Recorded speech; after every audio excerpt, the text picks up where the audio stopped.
एक बार देवी पार्वती ने देवों के देव महादेव से पूछा, ऐसा क्यों है कि आप अजर हैं, अमर हैं, लेकिन मुझे हर जन्म के बाद नए स्वरूप में आकर फिर से बरसों तप के बाद आपको प्राप्त करना होता है। जब मुझे आपको पाना है तो मेरी तपस्या और इतनी कठिन परीक्षा क्यों? आपके कंठ में पड़ी नरमुंड माला और अमर होने के रहस्य क्या हैं? महादेव ने पहले तो देवी पार्वती के उन सवालों का जवाब देना उचित नहीं समझा, लेकिन पत्नीहट के कारण कुछ गूढ़ रहस्य उन्हें बताने पड़े। शिव महापुराण में मृत्यु से लेकर अजर अमर तक के कई प्रसंग हैं, जिनमें एक साधना से जुड़ी अमर कथा बड़ी रोचक है, जिसे भक्तजन अमरत्व की कथा के रूप में जानते हैं। हर वर्ष हिम के आलय यानी हिमालय में अमरनाथ, कैलाश और मानसरोवर तीर्थ स्थलों में लाखों श्रद्धालु पहुंचते हैं। सैकड़ों किलोमीटर की पैदल यात्रा करते हैं। ऐसा क्यों? यह विश्वास यूं ही नहीं उपजा। शिव के प्रिय अधिक मास अथवा आषाढ़ पूर्णिमा से श्रावण मास तक की पूर्णिमा के बीच अमरनाथ की यात्रा भक्तों को खुद से जुड़े रहस्यों के कारण और प्रासंगिक लगती है।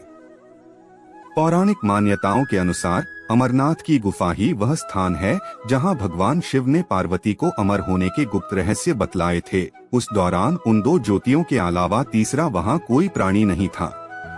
न महादेव का नंदी और न ही उनका नाग, न सिर पे गंगा और न ही गणपति कार्तिकेय। सबसे पहले नंदी को पहलगाम पर छोड़ा महादेव ने। गुप्त स्थान की तलाश में महादेव ने अपने वाहन नंदी को सबसे पहले छोड़ा। नंदी जिस जगह पर छूटा उसे ही पहलगाम कहा जाने लगा। अमरनाथ यात्रा यहीं से शुरू होती है। यहाँ से थोड़ा आगे चलने पर शिवजी ने अपनी जटाओं से चंद्रमा को अलग कर दिया। जिस जगह ऐसा किया वह चंदनवाड़ी कहलाती है। इसके बाद गंगा जी को पंचतरणी में और कंठाभूषण सर्पों को शेषनाग पर छोड़ दिया। इस प्रकार इस पड़ाव का नाम शेषनाग पड़ा। अगले पड़ाव पर गणेश छूटे। अमरनाथ यात्रा में पहलगाम के बाद अगला पड़ाव है गणेश। मान्यता है कि इसी स्थान पर महादेव ने पुत्र गणेश को छोड़ा। इस जगह को महागुणा का पर्वत भी कहते हैं। इसके बाद महादेव ने जहां पिस्सू नामक कीड़े को त्यागा वह जगह पिस्सू घाटी है। और फिर शुरू हुई शिव पार्वती की कथा। इस प्रकार महादेव ने अपने पीछे जीवनदायिनी पांचों तत्वों को स्वयं से अलग किया। इसके पश्चात पार्वती संग एक गुफा में महादेव ने प्रवेश किया। कोई तीसरा प्राणी यानी कोई व्यक्ति, पशु या पक्षी गुफा के अंदर घुस कथा को न सुन सके, इसलिए उन्होंने चारों ओर अग्नि प्रज्वलित कर दी। फिर महादेव ने जीवन के गूढ़ रहस्य की कथा शुरू कर दी। कथा सुनते सुनते सो गई पार्वती, कबूतरों ने सुनी। कहा जाता है कि कथा सुनते सुनते देवी पार्वती को नींद आ गई और वह सो गई और महादेव को यह पता नहीं चला, वह सुनाते रहे। यह कथा इस समय दो सफेद कबूतर सुन रहे थे और बीच बीच में गूंगू की आवाज निकाल रहे थे।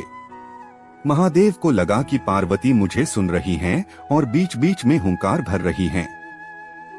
चूंकि वैसे भी भोले अपने मग्न में थे तो सुनाने के अलावा ध्यान कबूतरों पर नहीं गया।